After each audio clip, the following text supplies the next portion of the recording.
నందీశ్వర నమస్తుభ్యం శాంతానంద ప్రదాయక మహాదేవేశ సేవార్థ మనుజ్ఞాం దాతుమర్హసి.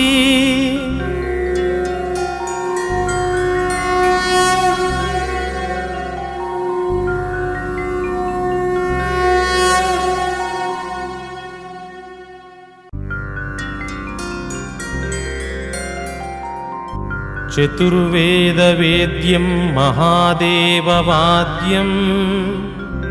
నమద్భక్తహృద్యం మురారిప్రసాద్యం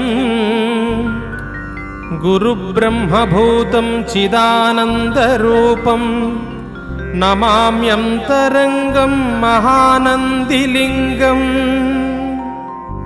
వృషస్య వృషణం స్పృష్ట్వా ఈశ్వరస్యావలోకనం శృంగమధ్యే శివం దృష్ట్వా కైలాసం భవతి ధ్రువం.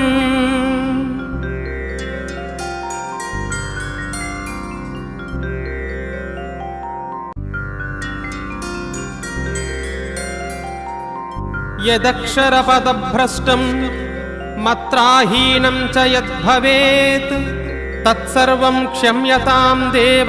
లక్షణం ఉంది. ఆయన విశేషానుగ్రహాన్ని మీకు ఇస్తాడు. ఏమిటో తెలుసా? మీకు ఏదో పట్టి పీడిస్తోంది, దోషం తెలియట్లేదు. ఎందువల్ల ఇలా అవుతోందండి అంటే, ఏ పర్వాలేదు అవుతుంది కానండి, ఏం పర్వాలేదండి అంటుంటారు. దోషం పట్టుకోలేరు. అది ఎందుకు వస్తుందో తెలుసా? ఎక్కడో మహాత్ముల మనసు కష్టపెట్టడమో, లేకపోతే ఏదో చెయ్యకూడని దోషం ఏదో చేశారు, అది జాతకంలోకి దొరకదు, పీడిస్తూ ఉంటుంది. మీకు దొరకని దోషం పోవాలి అంటే ఒక్క నంది అభిషేకానికే పోతుంది. అది ఎప్పుడో తెలుసా? ఎప్పుడు పడితే అప్పుడు చేయడానికి వీల్లేదు.